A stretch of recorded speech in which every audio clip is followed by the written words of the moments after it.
Hello students, welcome to the class. My name is Priya Soni और आज हम फार्माक्यूटिक्स का फिफ्थ लेक्चर स्टार्ट करने वाले हैं। Lecture 5।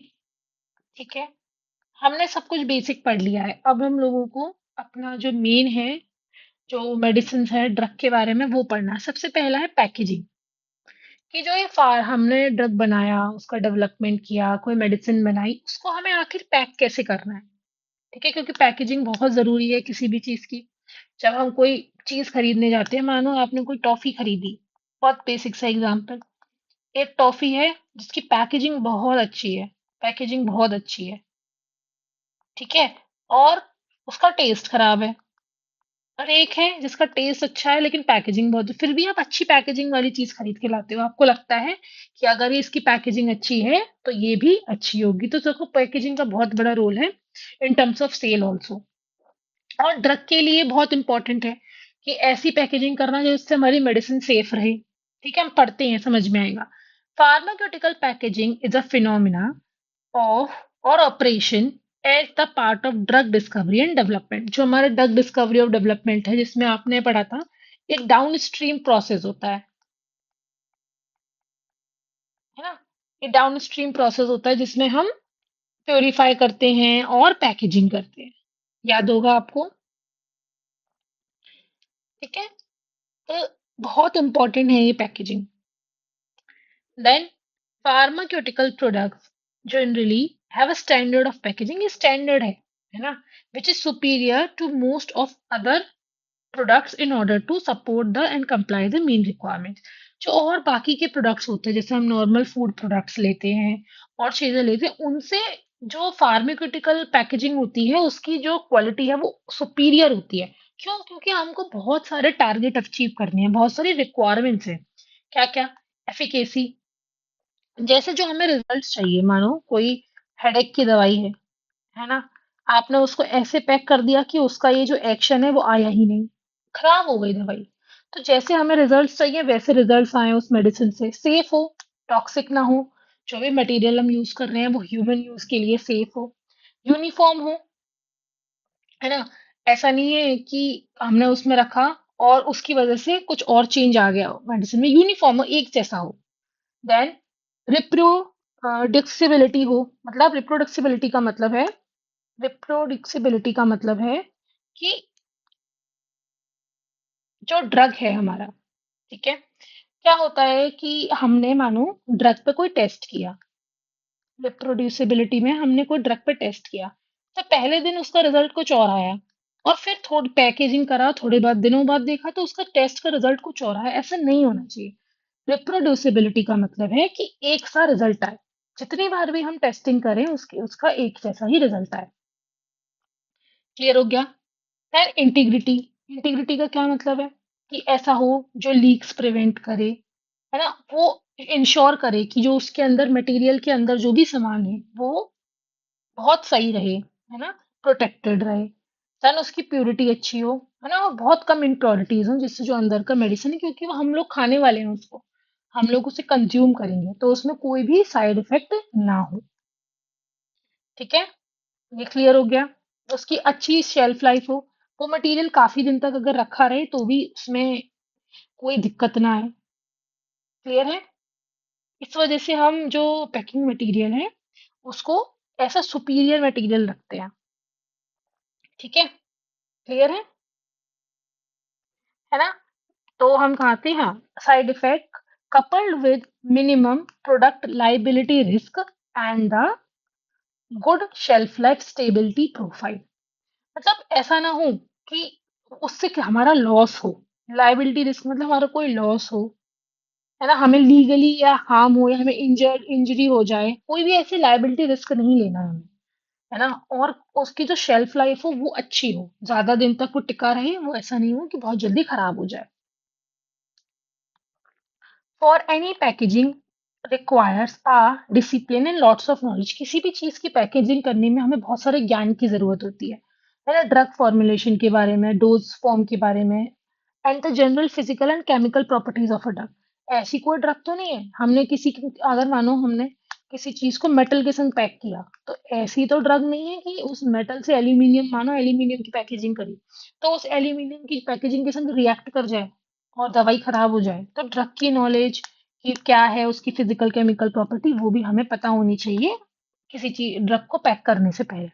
Packaging helps in the product stability, क्योंकि अगर केवल हमने टैबलेट्स भेज दी ऐसी खुली, है ना, क्या होगा, पॉलिथीन में रख के भी हो सकता है वो डैमेज हो जाए, तो हम उसे अच्छे से स्ट्रिप के फॉर्म में बना के या जार में रख के ऐसे बेचते हैं, जिससे डिटोरिएशन कंडीशन ना हो, वो टूटे फूटे ना, स्टेबल रहें, और उनकी स्टोरेज अच्छी सी हो। मानो कि ट्रांसपोर्टेशन में मॉइस्चर लग गया उसमें, तो मॉइस्चर से तो सारी में दवाइयां खराब हो जाएंगी, है ना, तो इस वजह से उनकी पैकेजिंग की जाती है। Then, pharmaceutical packaging of a economical means providing protection, identification, information, convenience, stability of a product. देखो, अब आप ऐसी बहुत सारी गोली देखते हो कि वो राउंड शेप की हैं। तो अगर आपने 3 गोली खोल के रख दी, 3 जो मेडिसिन है आपने खोल के रख दी, हम नहीं बता पाओगे कौन सी किसकी है। ठीक है? तो मेडिसिन को हम प्रॉपर्ली पैक करते हैं, उसके ऊपर आइडेंटिफिकेशन और इन्फॉर्मेशन लिखते हैं कि इसकी ये एक्सपायरी है, इसमें ये सॉल्ट है, सब मेंटेन होता है, और वो हमें कन्वीनियंट होता है, कन्वीनियंस प्रोवाइड करता है, और हमारे प्रोडक्ट को स्टेबिलिटी प्रोवाइड करता है कि हमारा प्रोडक्ट स्टेबल रहता है। ठीक है, क्योंकि वो अंदर प्रोटेक्टेड रहता है। देन क्या क्या फैक्टर हैं जो फार्मास्यूटिकल पैकेजिंग को इफेक्ट करते हैं? The type of dose form, अगर कोई सिरप की फॉर्म में है ना, तो उसकी बोतल होगी, एक बॉटल होगी, ऐसे करके जो सिरप्स होते हैं, है ना, कोई अगर सॉलिड फॉर्म में है तो उसकी ऐसे करके स्ट्रिप्स होंगी। ठीक है, अगर कोई लाइट सेंसिटिव है तो उसकी जो बॉटल है वो कलरफुल होगी, जिससे उसके अंदर लाइट ना जाए। ठीक है, तो बहुत सारी तरीके की मेडिसिन होती हैं। तो और हाँ, और ऐसी मोड, जैसे आपने देखा है कि जो हम इंजेक्शन की फॉर्म में मेडिसिन लेते हैं वो छोटे छोटे वाइल्स में आती है, ऐसे करके छोटी छोटी शीशी होती है ना, उसमें से हम इंजेक्शन को फिल करते हैं, ऐसे करके। समझ में आया? तो जहां पे जिस तरीके से वो लेनी है, अगर इंजेक्शन की फॉर्म में लेनी है तो वो लिक्विड होगा और वो बोटल्स में होगा, अगर टैबलेट की फॉर्म में ओरली लेनी है तो वो ऐसे करके टैबलेट की फॉर्म में होगा। तो किस तरीके से मेडिसिन को खाना है वो भी डिपेंड करता है पैकेजिंग पे। देन कैसी पैकेजिंग है, स्ट्रिप की फॉर्म में है या ब्लिस्टर की फॉर्म में है, या मोड ऑफ सेल और मार्केटिंग कैसा है ना, कि आसपास के लोग कैसे समझते हैं, या कैसे उसका एरिया कहाँ है वो जहाँ बिक रही है, वो भी डिपेंड करता है पैकेजिंग पे। Then mode of dispensing, combined device and pack, अरे कैसे डिस्पैच हो रहा है कहाँ, किस व्हीकल से जा रहा है, कितनी दूर जा रहा है, कैसे जा रहा है, किस टेम्परेचर पे जा रहा है, ये भी सब डिपेंड करता है मेडिसिन की पैकेजिंग पे। समझ में आया? अब हम टाइप्स ऑफ, एक बार मैं पैकेजिंग बता देती हूँ, क्योंकि आपके यहाँ पे ब्लिस्टर और स्ट्रिप रखा होगा तो आपको थोड़ा कंफ्यूजन हो रहा होगा कि ब्लिस्टर स्ट्रिप क्या होता है। देखो, इस तरीके की पैकेजिंग जहाँ ऊपर भी एल्यूमिनियम है नीचे भी एल्यूमिनियम है, इसको हम बोलते हैं एलू एलू, है ना, एलू एलू। देन इस टाइप की पैकेजिंग देखी होगी आपने, हम इसे बोलते हैं स्ट्रिप। इस टाइप की पैकेजिंग, जैसे इसमें तो हम इतना ज्यादा उभार नहीं है ना, नॉर्मल है एल्यूमिनियम लेकिन पतली फॉर्म में है।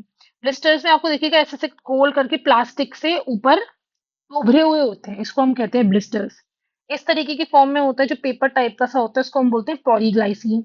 और ये जो जार की फॉर्म में होते हैं हम इसे कहते हैं जार पैकेजिंग। मैंने एग्जाम्पल लगाया जिससे आपको प्रॉब्लम ना हो, आपको समझ में आए, आप कहीं ब्लिस्टर्स पढ़ो या आप कहीं स्ट्रिप्स पढ़ो, जार पैकेजिंग पढ़ो, तो आपको दिक्कत ना हो। ठीक है, अब देखते हैं कि टेस्टिंग होती है। ऐसा होता है हमने कुछ चीज पैक कर दी, है ना, अब हमें उसे टेस्ट करना है कि अरे हमारी जो पैकेजिंग है वो इतनी स्ट्रांग है या नहीं। तो बहुत सारे टेस्ट होते हैं, ड्रॉप टेस्ट होते हैं। आपने बहुत सारी वीडियोस में देखा होगा, जब फोन्स बनाए जाते हैं तो फोन्स को भी क्या करते हैं, छत से ले जाते हैं और छत से फेंक देते हैं, राइट। तो वही होता है ड्रॉप टेस्ट, कि पर्टिकुलर जो हमने पैकेजिंग करी है उसको हमने एक पर्टिकुलर हाइट से फेंक के देखा, है ना, उसको कहते हैं ड्रॉप टेस्ट। देन हमारा और भी टेस्ट होते हैं, मैं देखती हूँ ड्रॉप टेस्ट का। ठीक है, इसका फोटो नहीं है। देन हमारा है कोलैप्सिबिलिटी टेस्ट, कि हमने अपनी कोई पैकेजिंग करी, जैसे हमने ये पैकेजिंग करी, इसके ऊपर हम प्रेशर लगा रहे हैं, इसको कंप्रेस कर रहे हैं, है ना, इसको दबा रहे हैं, और फिर देख रहे हैं कि इस पे क्या इफेक्ट पड़ रहा है। दूसरा, उसको बहुत सारे तरीके के वाइब्रेशन प्रोवाइड कर रहे हैं और देख रहे हैं कि अरे इस वाइब्रेशन का उन पे क्या असर है। स्ट्रोक दे रहे हैं, है ना? स्ट्रोक टेस्ट है कि बहुत सारे, मतलब बहुत तरीके के वाइब्रेशन और यू कैन से कि बहुत तरीके के झटके दे रहे हैं, शॉक देख रहे हैं उसका कि वो कितना शॉक एब्जॉर्ब कर सकता है या सहन कर सकता है ना? हम देख रहे हैं कि आइटम कितना फिजिकली और फंक्शनली एक पर्टिकुलर शॉक को सह सकता है, कितने इम्पल्सली उसको सह सकता है। देन इंक्लाइन इम्पैक्ट टेस्ट है, थोड़ा नाम डिफरेंट है तो देखो मैंने इसकी फोटो लगाई है। क्या होता है इंक्लाइन इम्पैक्ट टेस्ट? कि एक इंक्लाइन सरफेस से, है ना, एक इंक्लाइन सरफेस से हमने अपने प्रोडक्ट को ऐसे करके नीचे भेजा और एक सरफेस पे ये टकराया। ठीक है, हम एक कैरेज लगाते हैं और उसको मतलब एक वेलोसिटी पे नीचे भेजते हैं और टकराते हैं, फिर देखते हैं कि अरे हमारे जो पैकेज है उसमें कितनी एबिलिटी है, जिससे वो ट्रांसपोर्टेशन का जो भी वो इम्पैक्ट होगा ना, जैसे ट्रांसपोर्टेशन में बहुत इधर उधर सामान होता है, ऊपर नीचे गिरता भी है, लोग उसको गलत तरीके से हैंडल भी करते हैं, तो कितना सहन कर सकता है, तो ये हम नोटिस करेंगे। देन हमारा है रिवॉल्विंग ड्रम टेस्ट। इस तरीके का ड्रम होता है, उसमें हमने अपना अपना प्रोडक्ट रख दिया और उसको हम घुमा रहे हैं, है ना? हम इधर उधर कर रहे हैं, हम देख रहे हैं कि हमारा प्रोडक्ट कितना ठीक रह सकता है ना? इतना इतना शॉक और वो वाइब्रेशन और मतलब ऐसे ऐसे करके ऑसिलेशन सहने के बाद हमारा प्रोडक्ट कितना स्टेबल रह सकता है, ये होता है हमारा ड्रम टेस्ट। ठीक है, इस तरीके की टेस्टिंग होती है। देन एक आइडियल पैकेजिंग क्या है? जैसे हम कहते हैं ना कि आप एक आइडियल स्टूडेंट हो, तो इसका मतलब क्या है कि आप से लोग प्रेरणा लेते हैं। तो ऐसा क्या पैकेजिंग मटेरियल है जो बिल्कुल सही है, जो लोगों ने बताया कि बिल्कुल परफेक्ट है? Provide high degree of protection, बहुत स्ट्रांग हो और एक high degree of protection provide करे अगेंस्ट कंटामिनेशन लाइक एनवायरमेंट और आर्टिफिशियल इशू, है ना? अब कोई ऐसा हो कि जिसके अंदर एयर ना जाए, है ना, जिसकी वजह से कोई माइक्रोबियल अटैक ना हो उस पे, है ना? आर्टिफिशियल इश्यूज जैसे वाटर हो गया, कि कोई मॉइस्चर ना जाए उसमें, इतना हार्ड हो कि उसमें कोई मॉइस्चर ना जाए। एनवायरमेंटल हो सकता है ना? जैसे माइक्रोब्स हो गए और कैसे एयर हो गई, जिससे हम कहते हैं ना सीलन आ जाना, उस तरीके का। तो बिल्कुल हम सब चीज ध्यान में रख के इस तरीके का मटेरियल होना चाहिए जो डिग्री ऑफ प्रोटेक्शन और एक सुरक्षा प्रोवाइड करे। Then do not show any incompatibility with a product material, है ना? फिजिकल और केमिकल ऐसा है कि आपने कोई लिया, जैसे मानो ये टेबलेट है, इस टेबलेट में ऐसा कोई सॉल्ट है कि इसने इसके एल्यूमिनियम से रिएक्ट कर दिया और ये टेबलेट खराब हो गई।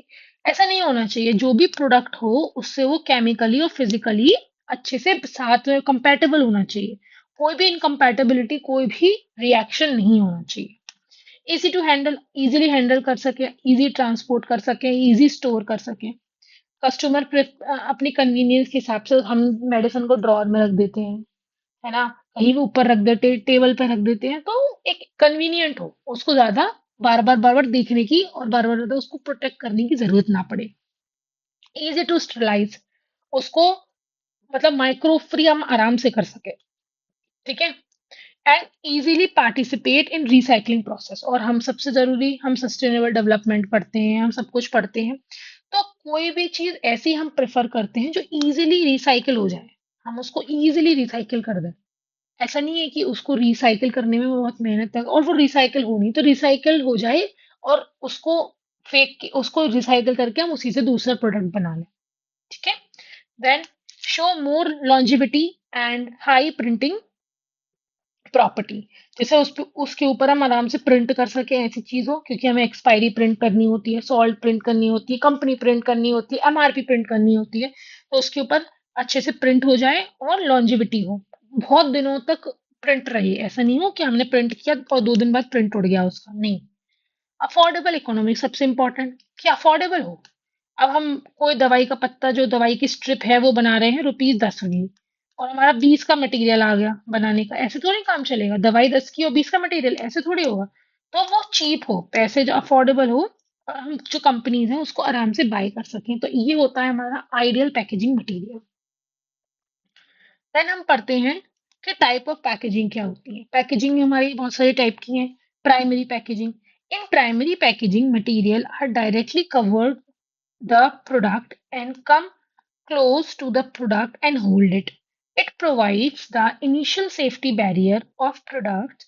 This type of packaging is often intended for the end user or consumer. It's also known as consumer unit packaging, जिसको strips blister bottle spray can बोलते हैं। देखो क्या मतलब है। इसमें क्या होता है, जो हमारा प्रोडक्ट होता है वो डायरेक्ट मटेरियल से जुड़ा होता है। जैसे ये स्ट्रिप है, इसमें 3 गोली है ना, 3 मेडिसिन है। तो क्या है, ये डायरेक्ट इस जो मटेरियल से जुड़ी हुई है ना, इससे टच हो रही है। ठीक है, इसके कम क्लोज आ रही हैं। तो ये होती है प्राइमरी पैकेजिंग। हमने दवाइयों को स्ट्रिप्स में डाला या हमने सिरप को बोतल में डाला, ये क्या है, हमारी प्राइमरी पैकेजिंग। फिर आप देखते हो एग्जाम्पल, आपने कफ सिरप लिया होगा। तो कफ सिरप कैसे आते हैं, कफ सिरप की बोतल होती है, यहाँ सील पैक होता है, देन उसके ऊपर एक बड़ा एक एक कार्टून होता है ना। एक कार्टून होता है, एक बॉक्स होता है, उसके ऊपर लिखा होता है ये कफ सिरप है, ये एमआरपी है, ये है। समझ में आया। तो ये जो पहले जो बोतल में पैक किया हुआ है सिरप को, ये है प्राइमरी पैकेजिंग। ठीक है, मैंने अभी पढ़ाया था आपको स्ट्रेप्स ब्लिस्टर, आपको समझ में आ गया होगा सब। देन हम पढ़ते हैं सेकेंडरी पैकेजिंग क्या होती है। This type of packaging apply outside the primary packaging. अब जो कफ सिरप है, ये कफ सिरप है, इसके बाहर एक बॉक्स लगाया हुआ है, ये क्या है, सेकेंडरी पैकेजिंग। ठीक है। तो हमारे पास जो मेन पहुंचता है ना, वो प्राइमरी वाला पहुंचता है। हम प्राइमरी वाले को डायरेक्ट यूज करते हैं, इसलिए हम इसको कंज्यूमर यूनिट पैकेजिंग भी कहते हैं, जो कंज्यूमर के लिए की गई है।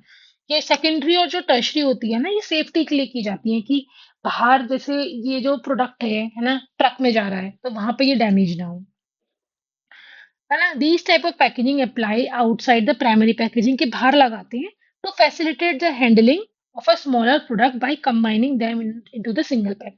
अब ये तो हमारा सिरप का बॉक्स हो गया, मानो ये हमारी स्ट्रिप है किसी मेडिसिन की, है ना। तो एक स्ट्रिप इजीली हैंडल नहीं हो सकती, हम उसे कहीं रख के भूल जाएं, कहीं गिर जाए। तो हम क्या करते हैं, जैसे हमने 10 स्ट्रिप का बॉक्स बना लिया, एक बॉक्स हमने पूरा सप्लायर को या केमिस्ट को दे दिया। तो ये आउटसाइड बॉक्स होता है जो स्मॉल प्रोडक्ट को हैंडल करने में मदद करता है। समझ में आया, जैसे बॉक्सेस। देन हमारे पास है टर्शरी पैकेजिंग। ये क्या होती है, tertiary packaging it is used for bulk handling. बहुत सारे मानो ऐसे 10-10 ट्रिप के 50 आपके पास बॉक्सेस हैं, है ना। अब 50 बॉक्सेस किसी को पहुंचानी है, तो आप अलग अलग बॉक्सेस करके थोड़ी पहुंचाओगे, आप इस एक कार्टून में इस 50 बॉक्सेस को ऐसे ऐसे करके पैक करवा दोगे। ये क्या हो गई, ये हो गई टर्शरी हमारी पैकेजिंग। ये शिपिंग और ट्रांसपोर्टेशन में काम आती है। It facilitated handling. अब एक एक करके डिब्बे को आप काट उसमें रखोगे, अपने ट्रक में या और भी कोई कार में, जो भी आप जिससे भी आप ट्रांसपोर्ट कर रहे हो, और आप पूरे बॉक्स को एक संग रख दोगे, तो ये हमें इजी पड़ता है हैंडल करने में, स्टोर करने में और ट्रांसपोर्ट करने में। It provide the final barrier to the product from damage. हम ये इससे हमारा जो प्रोडक्ट है वो डैमेज से बचता है। समझ में आया। अब इसका डायग्राम देख लेते हैं। देखो, ये हमारा डोजेस फॉर्म है, ये हमारी मेडिसिन है, इसको हमने एक स्ट्रिप में ऐसे ऐसे करके फिल कर दिया। ये क्या बन गई, प्राइमरी पैकेज।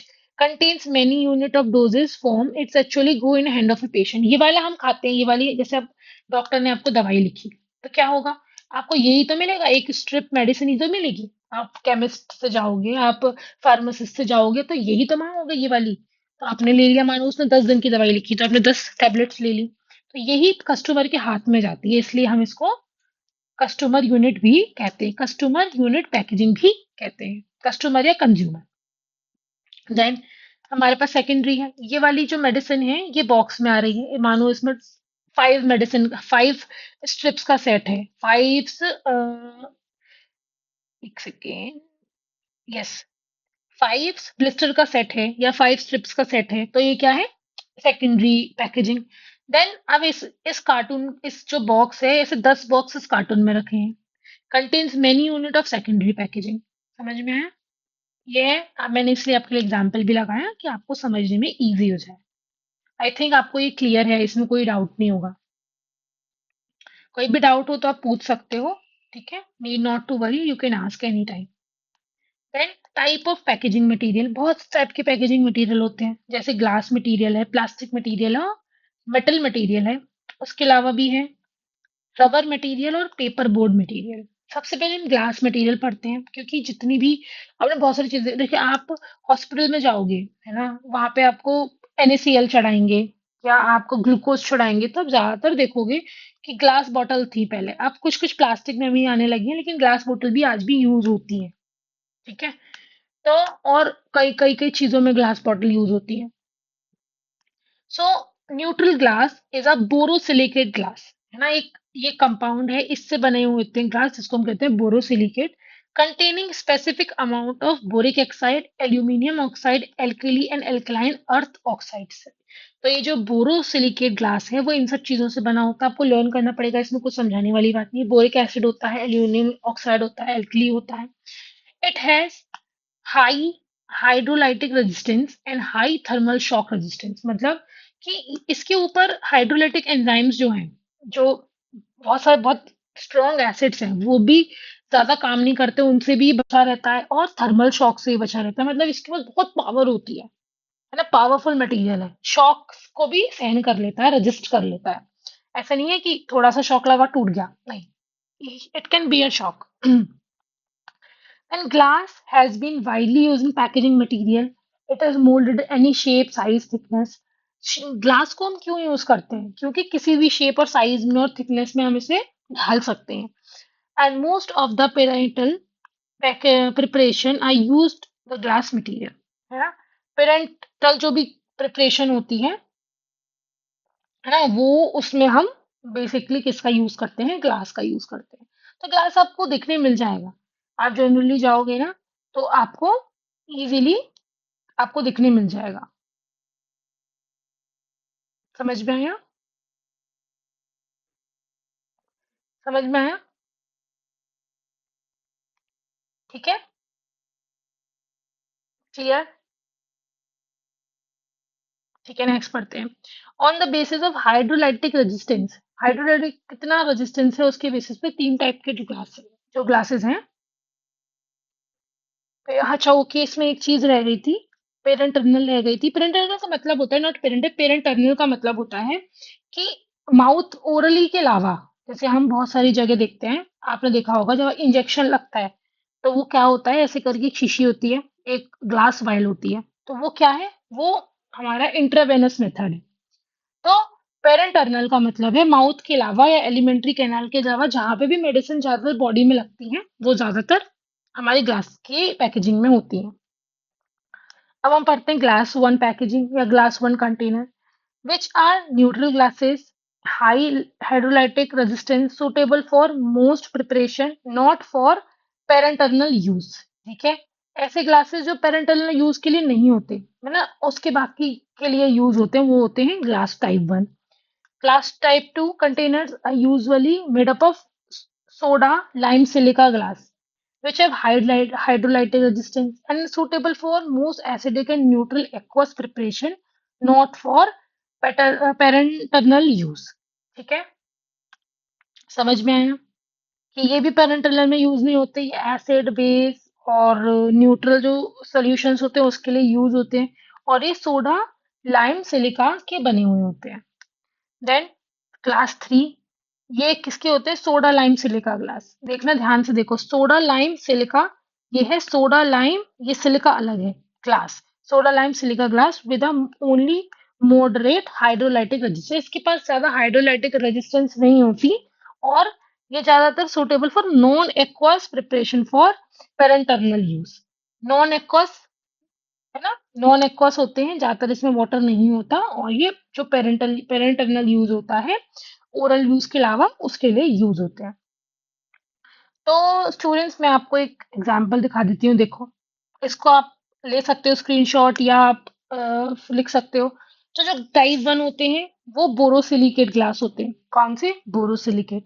टाइप टू होते हैं वो ट्रीटेड सोडा लाइम ग्लास होते हैं। टाइप थ्री होते हैं वो सोडा लाइम ग्लास होते हैं, वो ट्रीटेड है, वो सिलिका से ट्रीटेड है, और ये सोडा लाइम ग्लास है।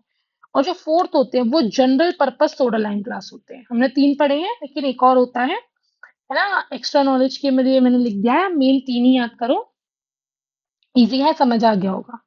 ठीक है, मैंने कुछ कुछ फोटोज भी दिए हैं, देखो। जो टाइप वन होता है वो अल्ट्रा रेजिस्टेंट होता है, मतलब बहुत ज्यादा रेजिस्टेंट होता है, किसकी? जो भी हम रिएक्शन देख रहे हैं ना हाइड्रोलाइटिक एंजाइम का, उसकी रेजिस्टेंट होता है। जो टाइप 2 होता है, इसके इसको हम ट्रीटेड सोडा लाइम बोलते हैं। हमने सोडा लाइम को ट्रीट किया है। इस वजह से इसका जो कलर है ना वो एम्बर कलर हो जाता है। थोड़ी कलरफुल जो वाइल्स होती है ना वो टाइप 2 में बनती है। Then third one is soda lime glass. देख रहे हो कैसे है? ट्रांसपेरेंट है लेकिन ये ट्रीटेड है, इस वजह से इनका कलर अलग है। समझ में आया? इस तरीके की आपने वाइल्स देखी होंगी इंजेक्शन वगैरह के लिए, पेरेंटर्नल यूज के लिए। ये सबसे हाईएस्ट रेजिस्टेंट है, फिर ये उससे ये भी हाई रेजिस्टेंट हाई है, ये लो रेजिस्टेंट होता है। अब फोटोज देख के आई थिंक आपको अच्छे से समझ में आ गया होगा।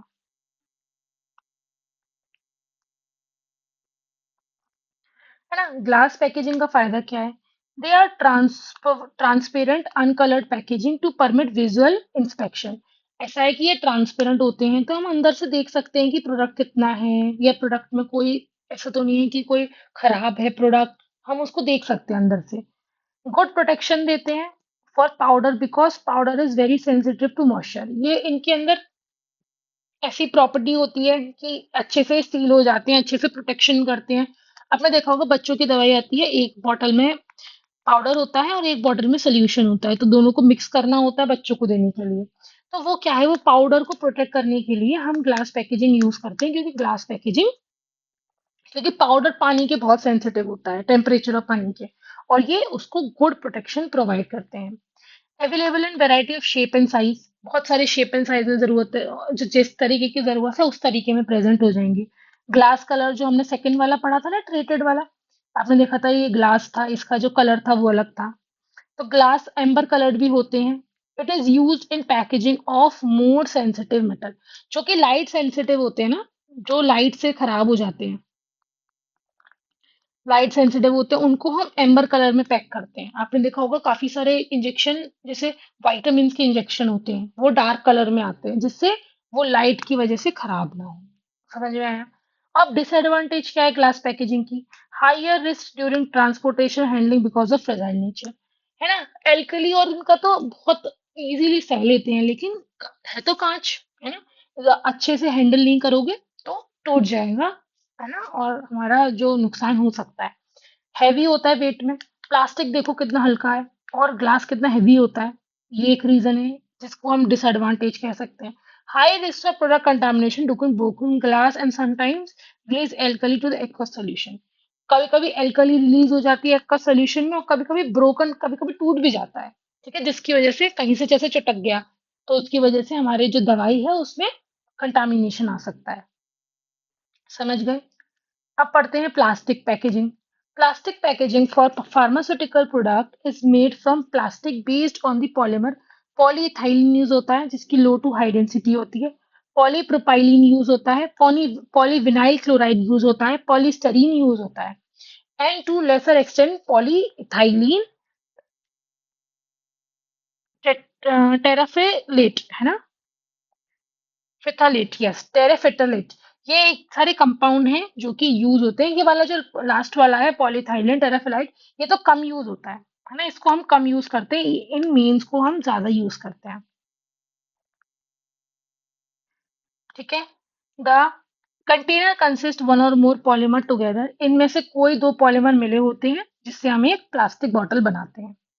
They should be manufactured from material that do not include the composition of any substance that can exert any contents in such quantity so as to alter the efficiency and stability of a product. ऐसा ना हो कि हमने ऐसा कुछ product, ऐसा कुछ chemical use कर लिया जो हमारे प्रोडक्ट को नुकसान कर रहा है, हमारे प्रोडक्ट को खराब कर रहा है। ऐसा नहीं होना चाहिए, है ना? और टॉक्सिक नहीं होना चाहिए कि हमारे प्रोडक्ट में कुछ मिल गया है ऐसा हार्मफुल जो भी पॉलीमर है, और जिससे हमें दिक्कत हो रही हो। एडिटिव में कंसिस्ट एंटीऑक्सीडेंट्स। ठीक है, क्योंकि हम जो भी यूज करते हैं, हम जैसे जो भी पैक करते हैं उसमें एंटीऑक्सीडेंट्स होते हैं, लुब्रिकेंट्स होते हैं, है ना? प्लास्टिसाइजर्स होते हैं, देन इम्पैक्ट मॉडिफायर्स होते हैं, but not antistatic agent, mould release agent. बस वही है, आप इसको मतलब यही समझो कि हम लोग बहुत सारे टाइप की मेडिसिन पैक करते हैं, तो जो भी प्रोडक्ट है वो उससे रिएक्ट नहीं करना चाहिए। प्लास्टिक पैकेजिंग के क्या क्या एडवांटेज होते हैं? फ्लेक्सिबल होता है ना? इसको इजीली टूट नहीं सकता। ठीक है, लेस वेट, वेट कम होता है ग्लास से और इजी टू हैंडल होता है। बहुत सारी शेप में होता है, साइज में होता है, हम अपनी कन्वीनियंस के हिसाब से कैसी भी शेप एंड साइज में कन्वर्ट कर सकते हैं। हाई वर्सेटैलिटी ऑफ प्लास्टिक, मतलब बहुत वर्सेटाइल होता है, बहुत सारी जगह हम यूज कर सकते हैं, ईज टू यू रिसाइकिल कर सकते हैं, दोबारा रीयूज कर सकते हैं। In fact, these days companies are creating specialized plastic bag making machines that helps to optimize the recyclability of plastic. आजकल ऐसी मशीन भी आ गई हैं जो प्लास्टिक को ज्यादा से ज्यादा रीयूज करने की या रिसाइकिल करने की कैपेसिटी रखती हैं। The durability offered by plastic packaging allow manufacturer to print eye-catching, high quality design. अब प्लास्टिक के जो बॉटल्स आ रही है उसमें आप देखोगे बहुत अच्छा प्रिंट हो रहा है। तो high quality custom design, eye catching prints, colourful prints दवाई पे ये हम प्लास्टिक की जो पैकेजिंग है उसे प्रिंट कर सकते हैं। And therefore increase product visibility in a retail setting. अब कहीं आप कुछ लेने गए, है ना? आपको 10 आपको देखो वॉलन जैसे प्लास्टिक में हम ले लें पैकेजिंग कि फॉर एग्जाम्पल आपका कप सिरप ही आ रहा है, 4 कप कप सिरप लग रखे हैं और आप देख रहे हो तो बहुत अट्रैक्टिव पिंटेस्ट में लिखा है, इसमें ये है, इसमें वो है। तो आप कौन सा खरीदोगे? आप जो सबसे ज्यादा अट्रैक्टिव होगा वो खरीदोगे ना। तो रिटेल मार्केट में अच्छे रिजल्ट्स आए हैं बाय यूजिंग प्लास्टिक। डिसएडवांटेज क्या है? हाईली सेंसिटिव टू लाइट होता है, बहुत तेज गर्मी पड़ी, बहुत तेज लाइट आई तो मेल्ट हो सकता है और हीट से भी इफेक्ट होता है इसके ऊपर। It is easily react with the product material and alter the physical and chemical property। हमारे जो प्रोडक्ट है, हमारी जो ड्रग है, उसके संग रिएक्ट भी कर सकता है और उसकी प्रॉपर्टीज को ऑल्टर भी कर सकता है, उसको बेकार भी कर सकता है। It is not easily degrade by the nature, so it show harmful impacts on the। हम रिसाइकल करने की बात करते हैं लेकिन ऐसा होता है कि कभी कभी ये रिसाइकल नहीं भी होता है ना? ज़्यादा अमाउंट में प्रोड्यूस होता है तो और हमारे एनवायरनमेंट में डिग्रेड भी नहीं होता, कि हमारे अगर सॉइल में प्रेजेंट है नीचे की तरफ, वहां से तो कोई इसको लेके नहीं जाएगा रिसाइकल करने को, तो वो पड़ा ही रहेगा, है ना? हमारी सॉइल को, हमारे एनवायरनमेंट को हार्म करता है। Then plastic have a poor longevity and poor printing. ठीक है, पुअर प्रिंटिंग होती है, पुअर, ठीक है, लॉन्जेविटी होती है। ग्लासेस की अच्छी होती है, ठीक है। तो ड्यूरेबल होता है, लेकिन ड्यूरेबल होता है, मैन्युफैक्चर को अलाउ करता है कि अच्छे से उस पे हम वो मतलब कोई भी शेप में और कैसे भी उसे ढाल सकें। लेकिन जब हम उस पे प्रिंट करने जाते हैं ना तो हमें ऐसे करके पेपर लगाना पड़ता है क्योंकि वो प्रिंट में थोड़ा प्रॉब्लम करता है। देन मेटल पैकेजिंग, ये हमारा लास्ट टॉपिक है, मेटल पैकेजिंग। मेटल पैकेजिंग क्या है? Metals are one of the way for packaging most hazardous or most hazardous substance. Metals commonly used for the purpose of aluminium foil, tin plated, steel and lead। हम ये चार जो material है इनको use करते हैं for packaging. Metals are used in most of the collapsible tubes packaging. आपने देखा होगा जितने भी ट्यूब्स होते हैं, ऑइंटमेंट होते हैं, आपने देखा होगा बेटाडाइन होता है, सप्रोमाइसिन होता है, तो ऐसे करके वो ट्यूब के फॉर्म में होते हैं, है ना? हम ऐसे करके उनको पीछे से करते हैं तो वो बाहर आते हैं। तो मेटल्स ज्यादातर उसमें यूज होते हैं। और आपने देखा ना जो अलू अलू थी, उसमें हमने एल्यूमिनियम यूज किया था। Then the common expression use to describe such of the process known as skinning. किसी भी मेटल में कोई भी ऑइंटमेंट या कोई भी मेडिसिन को फिल करना हम कैनिंग कहते हैं। हमने देखा ना केन, केन जो होती है, हमने कोल्ड ड्रिंक की कैन देखी होंगी, वो भी हमारी एल्यूमीनियम की बनी होती हैं। तो उनके अंदर हम कुछ सामान भर रहे हैं, तो ऐसे ही हम इनके अंदर अपनी मेडिसिन भर रहे हैं, तो इस प्रोसेस को केनिंग कहते हैं। Can food has become most common. आज के डाइट में केन फूड बन गया है, आजकल लोगों पे टाइम नहीं है जो जॉब्स कर रहे हैं वहां पे, तो वो केन फूड खाने लगे हैं, है ना? कोल्ड ड्रिंक्स आप इतनी पीते होगे, है ना? जूसेस आपके कैन में आने लगे हैं।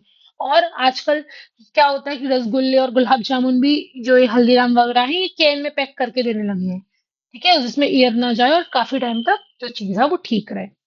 देन एडवांटेज क्या है मेटल पैकेजिंग की, कि क्यों लोग प्रेफर करते हैं? Metal covering is impermeable, light और ना गैस मॉइस्चर का कोई इफेक्ट नहीं है बहुत ज्यादा। मेटल आपको पता है हैवी होता है, तो high degree of protection provide करता है। Then due to hardness of the metal it is not easily breakable. Transport में भी इजीली ब्रेक नहीं होता, आराम से हैंडल हो जाता है क्योंकि टूटने के और खराब होने के चांसेस कम है। They are light in weight compare to the glass, glass से हल्के होते हैं वेट में। आप ट्यूब को देखो, है ना, एक ग्लास बॉटल को देखो। देन अट्रैक्टिव लेवल easy to print on the surface of metal, metal में इजीली प्रिंट कर सकते हो और अट्रैक्टिव लेवल लगा सकते हो। डिसएडवांटेज क्या है? दे शो हाई इकोनॉमिकल वैल्यू, महंगे पड़ते हैं, है ना, ड्यू टू हैवी वेट। थोड़ा प्लास्टिक के कंपैरिजन में हैवी वेट होता है, तो इसलिए थोड़ा ट्रांसपोर्टेशन में हैवी हो जाते हैं। Some metals are react to the product, कुछ मेटल्स, क्योंकि मेटल्स आर रिएक्टिव, है ना, तो कुछ मेटल हमारे, आप देखोगे ना एक्सपायर होने के बाद, आप कभी देखा होगा तो अंदर से ना कुछ उनका कलर चेंज हो जाता है, तो बेसिकली वो रिएक्ट करने लगते हैं, है ना, उसमें कुछ चेंज आया हमारी दवाई में, हमारी मेडिसिन में, एक्सपायर होने के बाद उसने मेटल से रिएक्ट करना चालू कर दिया, तो रिएक्ट भी कर जाते हो, पॉइजनस कंडीशन भी बना देती है। रस्टिंग होती है मेटल में, क्या होती है, सबसे कॉमन प्रॉब्लम है रस्टिंग होती है। और कुछ कुछ जो मेटल होते हैं वो हमारा मॉइस्चर है, जो पानी है, नमी है, उसको एब्जॉर्ब भी कर लेते हैं। समझ में आया? देन हमारे पास है rubber packaging. Rubber is used in a construction closure मेंट फॉर वाइल्स। जैसे देखो, ये हमारी एक वाइल होती है ना, जिसमें ऐसे करके हम अपनी इंजेक्शन करते हैं, तो ऊपर आपने देखा होगा रबर का होता है वो, राइट। तो वाइल्स के लिए, बॉटल्स के लिए जो चढ़ती हैं, dripping boat dropping bottles, washer, in many other type of products हम यूज करते हैं रबर को। The main type of rubber used in the pharmaceutical includes natural rubber, है ना, neoprene rubber, trial rubber, butyl chlorobutyl rubber, bromobutyl rubber and silicone. इस तरीके के rubber हम यूज करते हैं, रबर हम यूज करते हैं पैकेजिंग में। सिलिकॉन मोस्ट एक्सपेंसिव होती है, ऑल्दो वेरी इनर्ट, किसी से रिएक्ट नहीं करती, कम रिएक्शन शो करती है, लेकिन एक्सपेंसिव होती है। ठीक है। मॉइस्चर के परमिएबल होती है, मॉइस्चर इसमें से पास नहीं होता, गैस पास नहीं होती, absorbent to the certain preservatives. ठीक है। देन एडवांटेज क्या है हमारा रबर पैकेजिंग यूज करने का? Water absorption is low, water absorb नहीं करती है। एक अच्छी रेजिस्टेंस, एक अच्छी प्रोटेक्शन प्रोवाइड करती है मॉइस्चर और ह्यूमिडिटी से, नमी से अच्छे से बचाती है। एक स्ट्रेचेबल नेचर की वजह से इजी टू हैंडल है ना, स्ट्रेचेबल नेचर की वजह से आराम से एक से दूसरी जगह ले जाने में कोई दिक्कत नहीं आती। चीपर है, सस्ती है, मेटल और ग्लासेस सस्ती है, प्लास्टिक से तो नहीं, लेकिन मेटल ग्लासेस सस्ती है, तो एक गुड इकोनॉमिकल वैल्यू देती है। Most of the rubber materials are used for a closing apparatus। हमने हमें हमें अभी बताया ना, जैसे वाइल होती है, तो कोई भी वाइल है उसके ऊपर आपने देखा होगा रबर लगी होती है, इंजेक्शन के ऊपर रबर लगी होती है, ऐसे करके हम इंजेक्शन इंजेक्ट करते हैं और अपना इंजेक्शन, जो अपना जो मटेरियल होता है उसको सक कर लेते हैं, ड्यू टू दिस, जो भी सिरिंज होती है उससे, है ना। Provide the addition protection against the contamination, क्योंकि एयर को पास नहीं होने देती, इम्परमिएबल होती है, इसकी वजह से एडिशनल प्रोटेक्शन प्रोवाइड करती है हमारे अंदर के इन्फ्यूजन को। देन नाइट्राइल रबर जो होती है वो हीट रेजिस्टेंट भी होती है, ऑयल रेजिस्टेंट भी होती है, due to present of nitrile group. Nitrile group की वजह से ऑयल और हीट दोनों से रेजिस्टेंट मिलती है, दोनों से प्रोटेक्शन मिलती है। डिसएडवांटेज क्या है ना, absorption of bacterial side and leaching of extra actives are considerable. क्या मतलब है कि कुछ कुछ बैक्टीरिया साइड्स जो होते हैं, है ना, उनको एब्जॉर्ब कर लेती है, और कुछ कुछ, मतलब बैक्टीरियल साइड्स क्या है, ऐसे जो मेडिसिन जो बैक्टीरियाज को बेसिकली किल करने में यूज होती है, तो उनमें से कुछ कुछ को ये ना एब्जॉर्ब भी कर लेती है, ये इनका सबसे बड़ा ड्रॉबैक है। ठीक है, समझ में आया? और कुछ कुछ से ना ये लीच भी कर लेती है, लीच मतलब होता है रिमूव करना, रिमूव केमिकल, मतलब अब आपकी कोई दवाई है, उसमें कोई पर्टिकुलर केमिकल है, तो उसमें से केमिकल रिमूव कर दिया उसने, तो ये क्या है, लीचिंग। कभी कभी ये ऐसा भी करती है। It not perform well when expose to the chemical reaction, जब केमिकल रिएक्शन से हम इसको एक्सपोज करते हैं, कोई केमिकली बहुत एक्टिव मटेरियल से एक्सपोज करते हैं, तो कभी कभी ये रिएक्ट भी करती है, उसमें अच्छा परफॉर्म नहीं करती। एक्सपेंसिव भी है। ठीक है, प्लास्टिक के कंपैरिजन में एक्सपेंसिव है। Sometime rubber material also reacts with product material alter the physical and chemical property. कभी कभी हमारे हर तरीके के ड्रग के संग हम हर तरीके की पैकेजिंग नहीं कर सकते, तो ये जो है, ये क्या हो रहा है इसमें, ये ऑल्टर कर रही है फिजिकल और केमिकल प्रॉपर्टीज को। समझ में आया? फिजिकल और केमिकल प्रॉपर्टीज को ऑल्टर कर रही है। किसी किसी मेडिसिन के साथ ये रिएक्ट भी कर जाती है रबर। इसलिए हर हमें नॉलेज होना ये बहुत जरूरी है कि किस मटेरियल के संग हमें किस मटेरियल के संग कैसी पैकेजिंग करनी है। समझ में आया? क्लियर हो गया? आज का सेशन खत्म हुआ। ये पूरा जो चैप्टर था फार्मास्यूटिकल पैकेजिंग ये हमने खत्म कर लिया आज। आई थिंक ये आपको सबको क्लियर भी हो गया होगा। कोई भी डाउट हो तो आप सैटरडेज को पूछ सकते हो। ठीक है, देखते हैं। तो स्टूडेंट्स आज के लिए इतना ही। हम मिलेंगे नेक्स्ट सेशन में, हम अपना चैप्टर नंबर 3 स्टार्ट करेंगे। और आपको कोई भी डाउट हो तो नोट्स पढ़ना, रिसर्च करना, खुद से रिसर्च करो। रिसर्च करना बहुत जरूरी है, खुद पढ़ो।